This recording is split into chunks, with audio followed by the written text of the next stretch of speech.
Many of us have tried to influence without even being self-aware. So we don't know how we come off on people. We don't know how we sound. And when we get a reaction, we are just in total bliss. Like, well, why did they behave that way? So everyone, for the next, I'm creating a 6-part series where we're going to talk about how to win and influence as a leader without guidance. And it's a play on words because you got to have guidance, right? So that's what we're going to be talking about for the next couple of weeks. I think this is important, especially what is happening in general, not just what's happening in the world today, but in general, people need to have more self-aware. Social media right now has put us in a position where we can type anything, say anything without having any type of self-awareness. And when we get out into an environment, a social environment where now we have to interface with people, and when we're communicating with them, we're wondering like, wait a minute, like, why are they coming off this way? Well, the problem is that you don't have any self-aware, and you're trying to influence people with what you're saying, but you don't have any self-awareness. So this is what we're going to talk about. All right, everyone, let's get it started.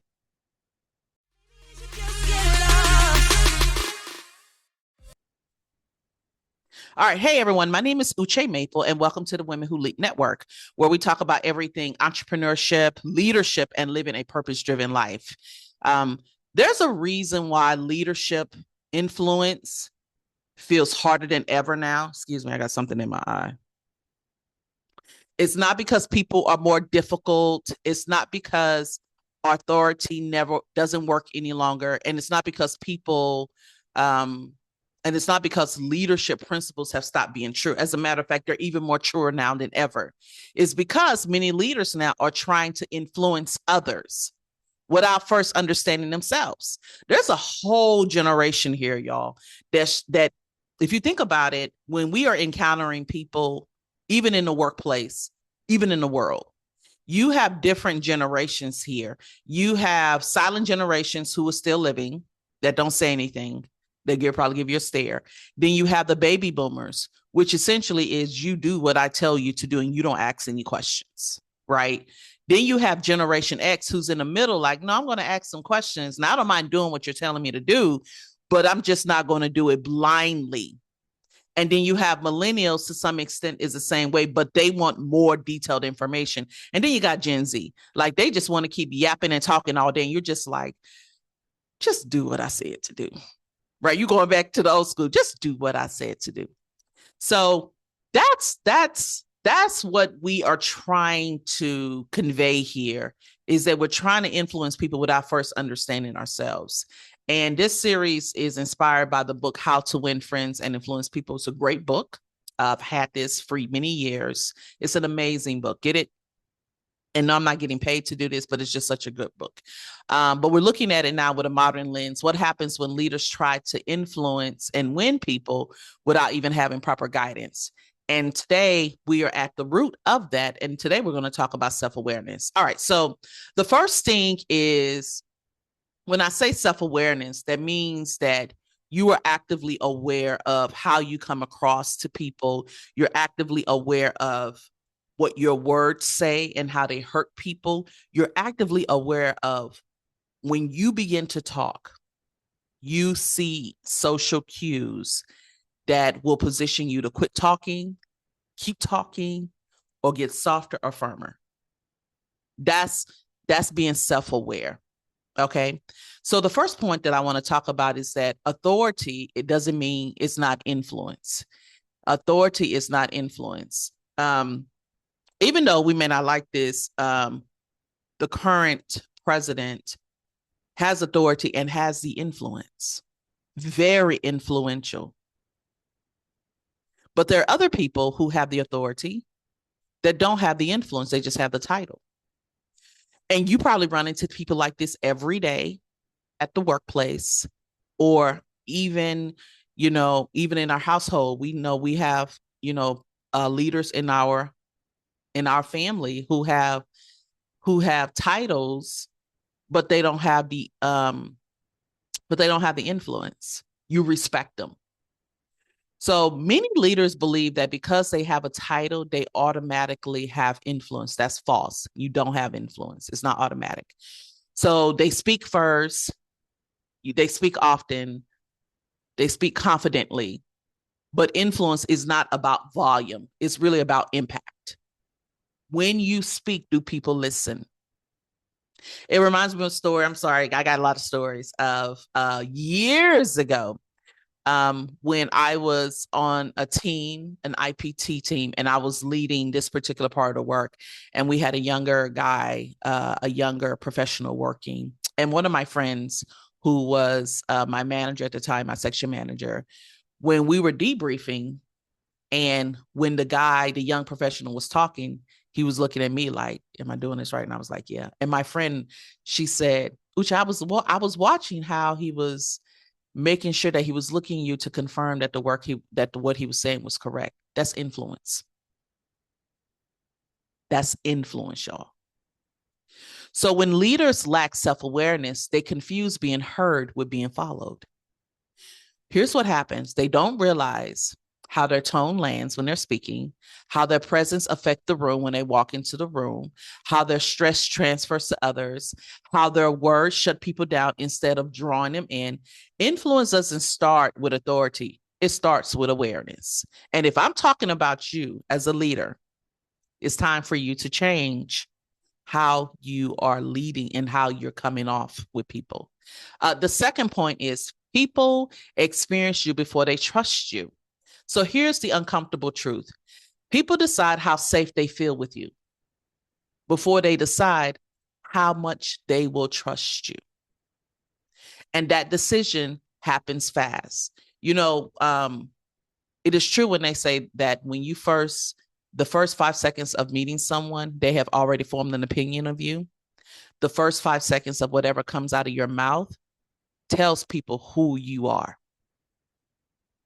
And when I say that decision happened fast, it does, right? So people look at your body language, they look at your reactions, they look at how consistent you are with everything, your ability to listen without interrupting. How many of us got that? When someone is talking, we got, you ready? It's like you playing double dutch, you ready to jump in. And here's the thing, leaders without self-awareness often ask, why won't people talk in meetings? Why won't they speak up? Why does my team seem disengaged? When you're talking, people are like writing notes down, probably daydreaming, looking sideways.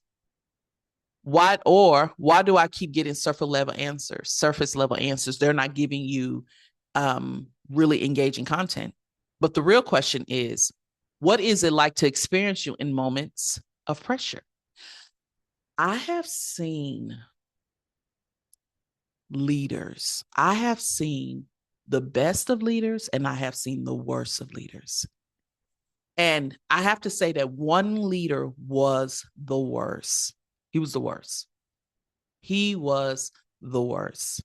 When you talk about pressure, everybody felt it. I mean, and it was body language. I still don't know why they didn't fire that dude.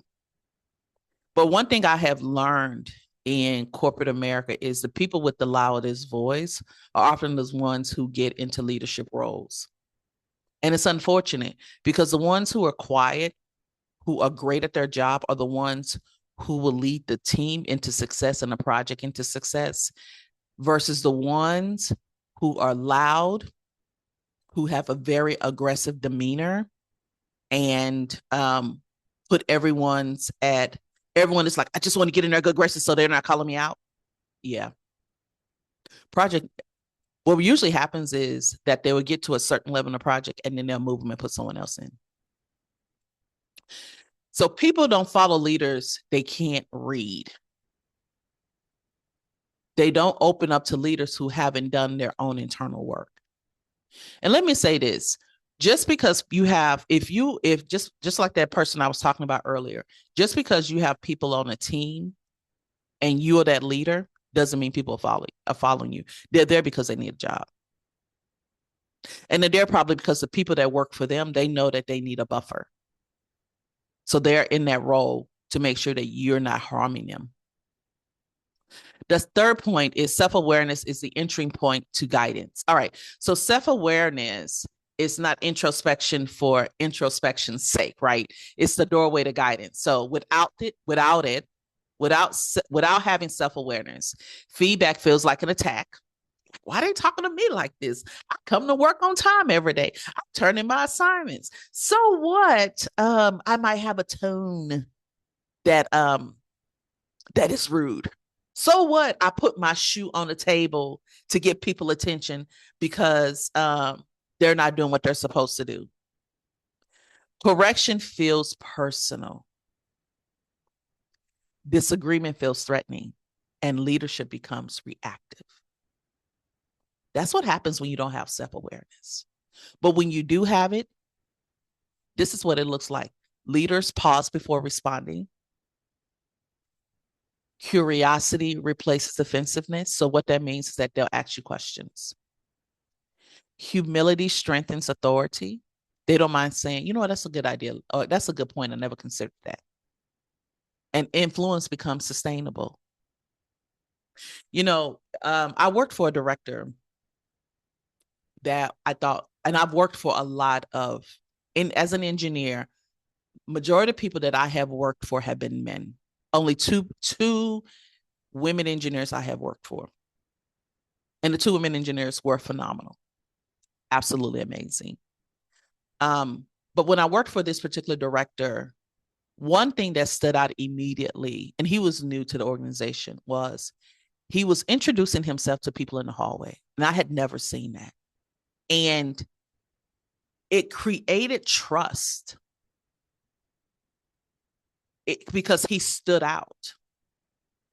And that really stuck with me. And I said that, and that was some of the things that I would do is when I would get into a workplace after that, I started introducing myself to people.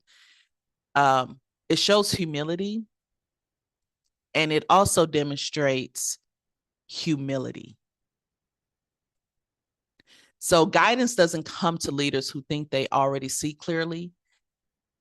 It comes to leaders willing to examine themselves first. Like, you have to take a look at yourself first. That's just what it is. So here's the thing. The truth